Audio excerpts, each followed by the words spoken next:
Hi everybody, thanks for coming back to my YouTube channel. I really appreciate it. What I've been trying to do lately is have continuity on all of my videos. You guys saw on Thursday that I posted a video on doing the exhaust header on a 99 through 05 Jetta. Today what I want to talk about is the Mamba Wastegate actuator on the CRUZE. I've read online that there's a lot of conflicting information on that wastegate install.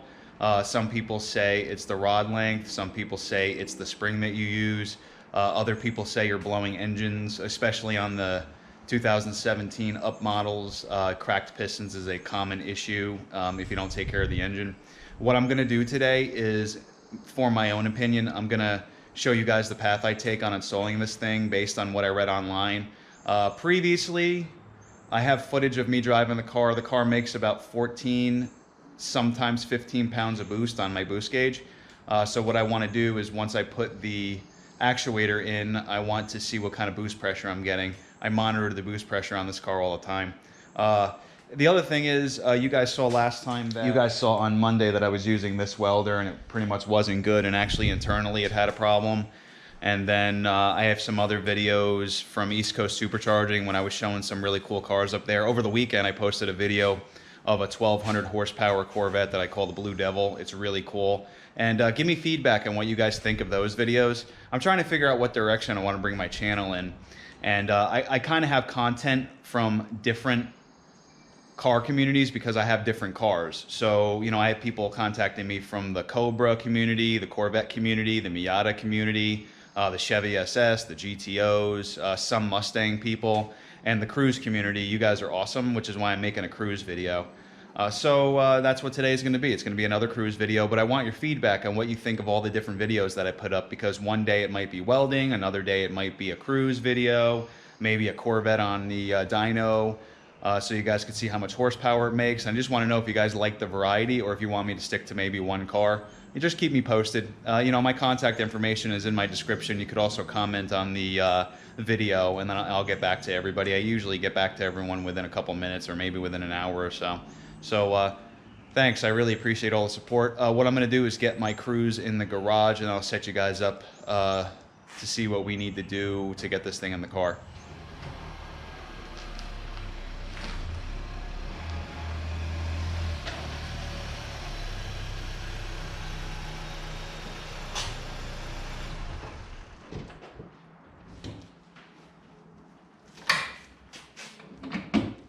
Okay, so first things first, I'm going to open this thing up. I will say the packaging is really nice. I do like that. I like when a company cares about their image.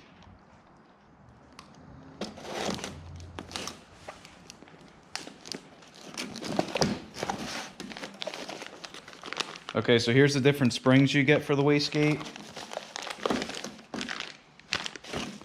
Now, inside the wastegate should have been a yellow spring. Supposedly they yeah, I could actually see through this hole right here that there's a yellow spring on the inside.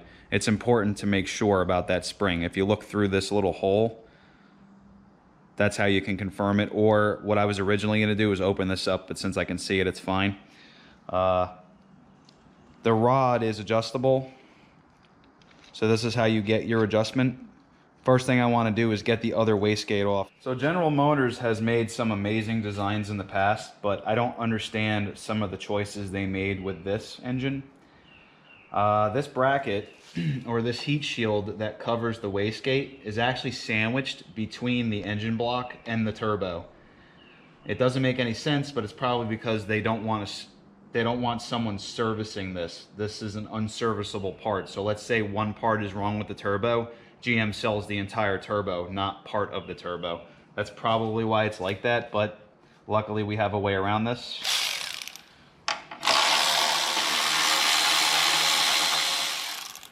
One trick is to bend this up out of the way. I don't like it, but it works. And now you get access to the wastegate. Let me show you guys what we're looking at. Here's the wastegate actuator, here's the actuator arm, and then here is the arm to open and close the wastegate. The length from here to here is incredibly important. There's a little clip you're going to pull down here. It literally pulls out this way. I'm gonna measure from here to the center of that. Then I'm gonna measure from here to the center of the eye hole and figure out when I install the new wastegate if that will be the right position for the new wastegate. I'm gonna try and match what we have. Okay, so from the bracket to the center of the actuator's eye loop, it looks like the measurement is 4 inches and 1/4.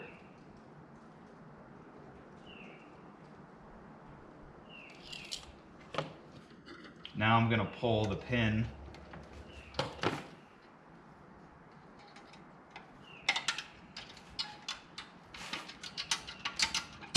Okay, so I rotated this clip downward and then I pushed down on this part. I pushed down on this part as I was pulling it and it came out. Now I'm going to take a flathead and pop the arm off, and I want to see what the measurement is. I think it's going to spring back in. Okay. Now from the bracket to the center of the eye loop actually became 4 inches and 1/8. So the rod did spring back in. There actually is movement on this rod. Now the measurement from the actuator to the eye loop is 4 inches and 3/8.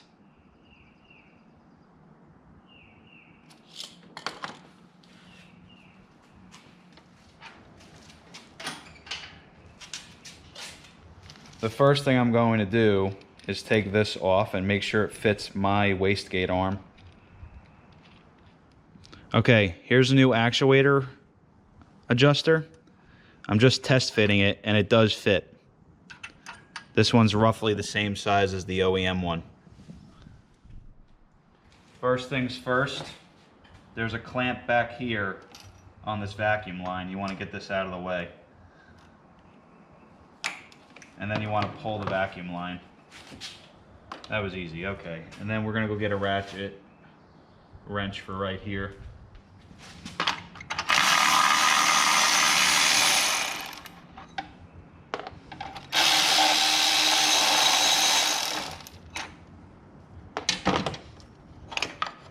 Okay, this OEM actuator comes right out at this point. You just rotate it a little bit. Oh, for me it's getting caught. Okay. Now I'm going to set you guys up again. So what I'm going to do is set this Mamba wastegate actuator up for this measurement right here.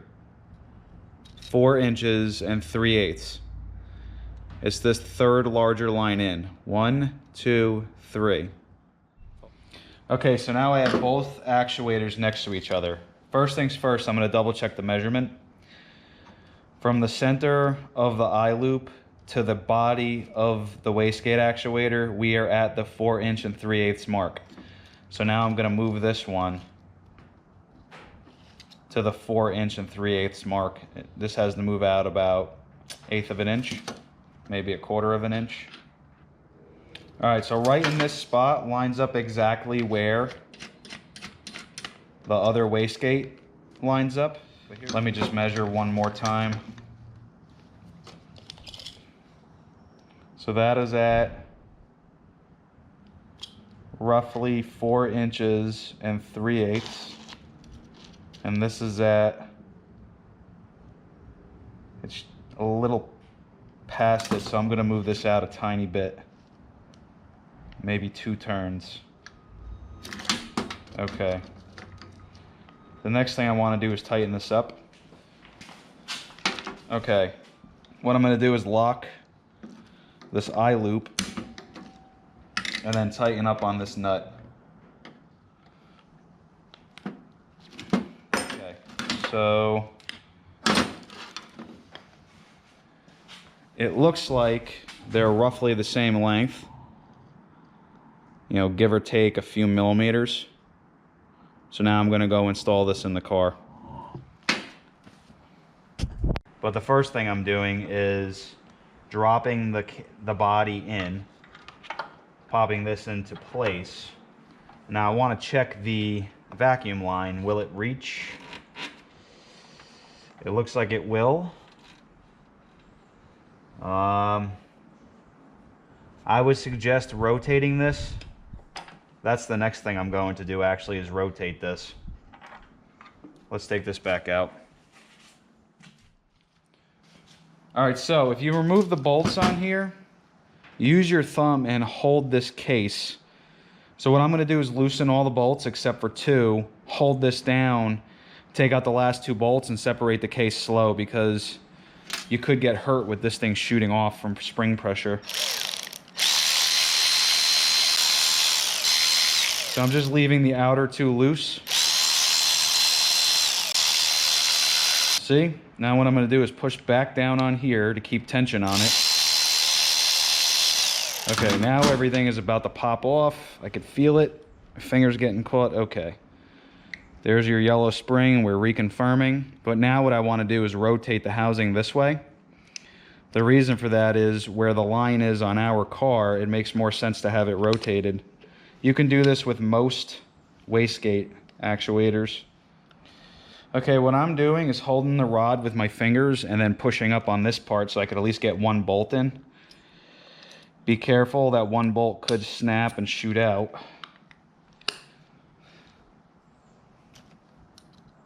And I definitely don't want anyone getting hurt. You know, some cruise drivers are like 15 years old depending on what state you're in, so I want you to be careful. You might not have the experience other people do if you're watching stuff like this for the first time. In fact, I've seen some drivers as young as 14 working on cars. I've seen kids as young as 13, maybe even 10 working on cars, so be careful. The average car population doesn't realize how young somebody is when you're talking about stuff online on a car. I don't know what the torque spec is for these, but to be honest with you, it's probably like 2 inch-pounds or something. Now, could I have left this the way it was? Yes. And could I have just stretched the line over? Yes. But I don't want a future failure, which is why I moved the top of this actuator. So let's go back into the car now. Okay, just like before, I'm going to drop the body in, pop this into place. I think I'm going to run with the original bolts because I'm worried about heat melting these out. I don't know if it will, but again, I don't want a future failure. All right, now we're going to tighten those down.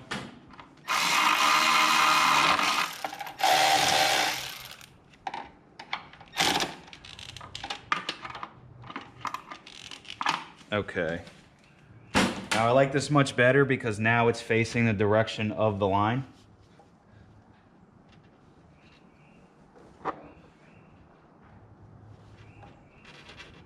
Okay, now this is going to be a hard part. I have to get the actuator on here. So it seems to be doing exactly the same thing the OEM was, and it sprung in. I have to try and pull this rod out now.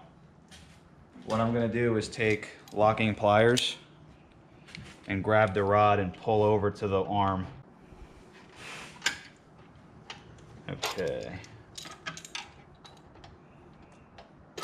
All right. That seems to be pretty much like the way the OEM is. And now I just have to get this locking spring back in, locking clip, whatever you want to call it. Okay, it went on. I'm rotating it just in case because that's how the OEM one was. Okay, so that was the installation part of the Mamba wastegate actuator.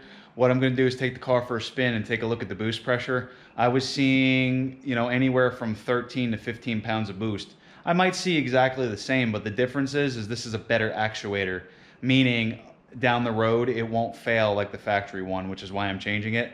I also planning on getting some tuning done in the future, and with the extra tuning, I want to see if I can increase the boost pressure by changing out a spring, but also tune the computer for it. I'm in communication with a couple different tuners. It's hard to get them. Sometimes they take 2 or 3 weeks to get back to you, but it's just part of owning a Cruise, unfortunately.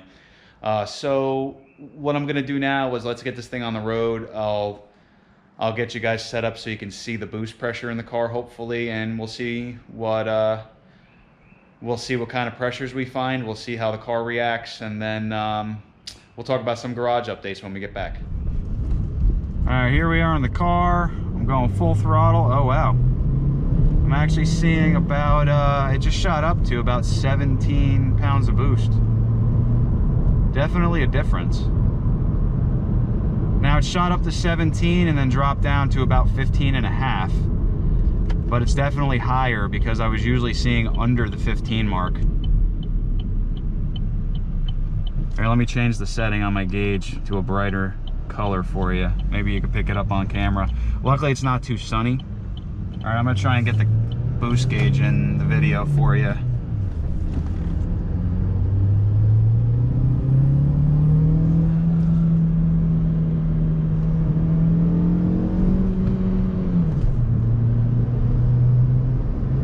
Oh wow, car just hit about 20 pounds of boost.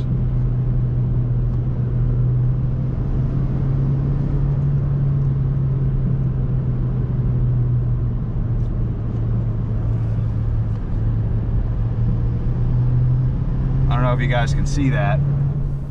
All right, so it's actually the next day, everybody, and the reason I stopped the video is I was concerned that the car had started showing 20 pounds of boost, and I took the night to research if that was what the car should be producing after installing the wastegate actuator.